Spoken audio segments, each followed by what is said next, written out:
Hi, this is Bill Solis, and I wanted to take a moment to give a little more information about Iran's nuclear negotiations, their nuclear program, discuss some of the history and geopolitics that presents the problems and the predicaments we've got with Iran's nuclear program. They are not a rational actor on the scene. The history of the nuclear scenario in Iran goes back around the 50s with an Atoms for Peace program that America was trying to get involved with Iran on at that time. Some of the Western countries that had nuclear weapons were interested in having uranium enriched in places like Iran, which at the time was friendly to America, for our America's and some of these other countries' atomic needs. So they would enrich uranium in distant lands. So it all had the makings for a positive scenario. But things changed, of course, in 1979 when the Ayatollah Khomeini took over with the revolution in Iran, and everything went Islamic there.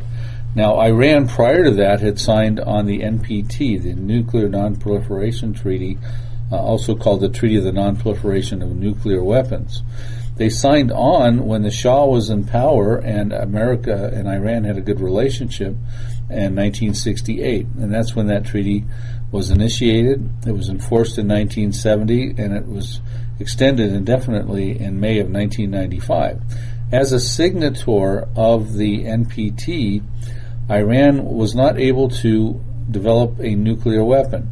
What this treaty was all about when it was initiated in 1968 was to enable the 5 countries that already had nuclear power, which would have been Russia, China, the United States, the UK, and France, enable them to keep their nuclear power, but not enable any other countries to have any nuclear weapons. Specifically, we're talking about nuclear weapons.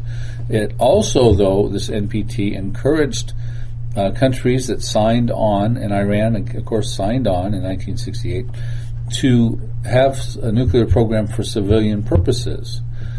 And the third aspect was they wanted to, the NPT was to encourage the dismantlement of some of the nuclear arsenals in existence with those 5 countries.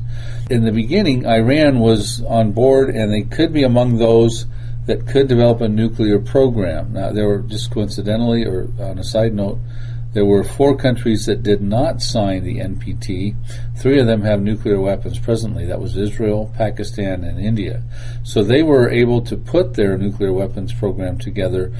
They were not obliged to the NPT treaty. Now, Iran, however, was. And so Iran was supposed to be disclosing their nuclear program to the IAEA, the International Atomic Energy Agency. That's the watchdog that's to ensure the NPT treaty. The problem that Iran has right now is that they are not allowed, as a signatory of the NPT, to have a nuclear weapon.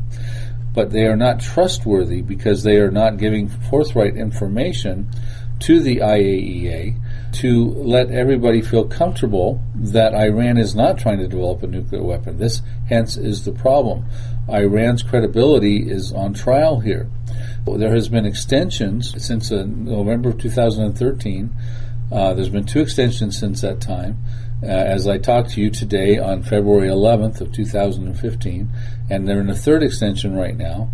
And there were sanctions that were levied upon Iran, and in turn, Iran scaled back their nuclear program to a 5% level, to a level that was where they couldn't get a nuclear weapon. So there's this is where we stand right now as I talk to you. But the situation is at a point right now where Iran is trying to negotiate a deal with the Obama administration, which seems to be very, very much favorable to this deal, which will enable Iran to continue to have its nuclear program, but at a much faster scale of development than Israel, of course, and some of these other countries involved in the negotiations want to allow.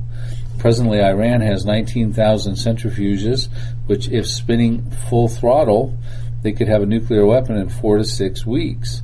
Presently, Iran is spinning about half of those.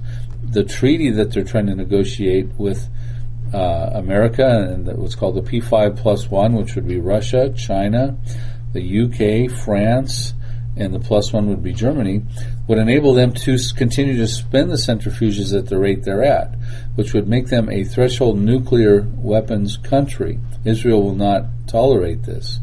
Ayatollah Khamenei, the current supreme leader of Iran, would like 190,000 centrifuges, which, if that ever occurred, would enable them to have 38 nuclear weapons production per year.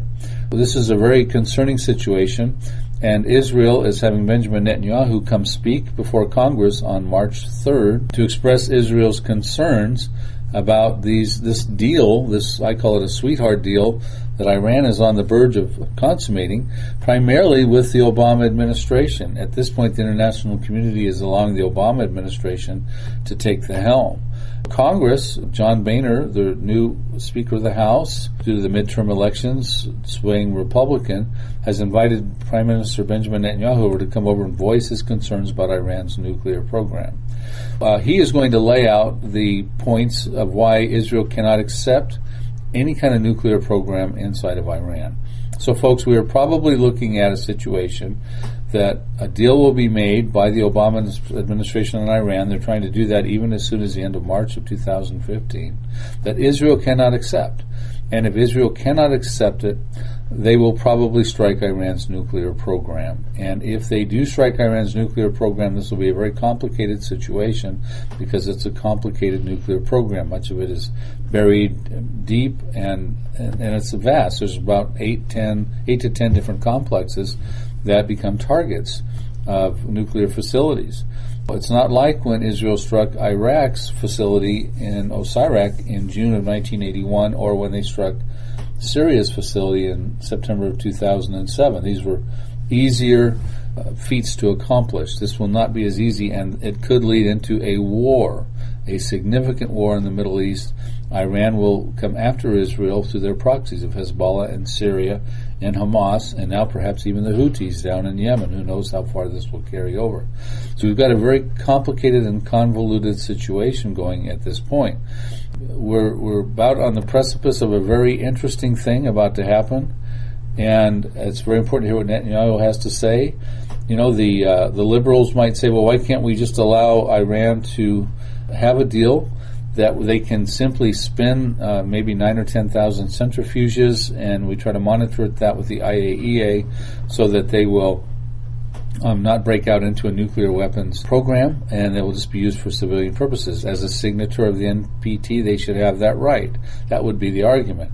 The problem you have right now is that Iran's leadership hates Israel. They've continuously threatened to wipe Israel off the map. They call Israel the little Satan. They call America the great Satan.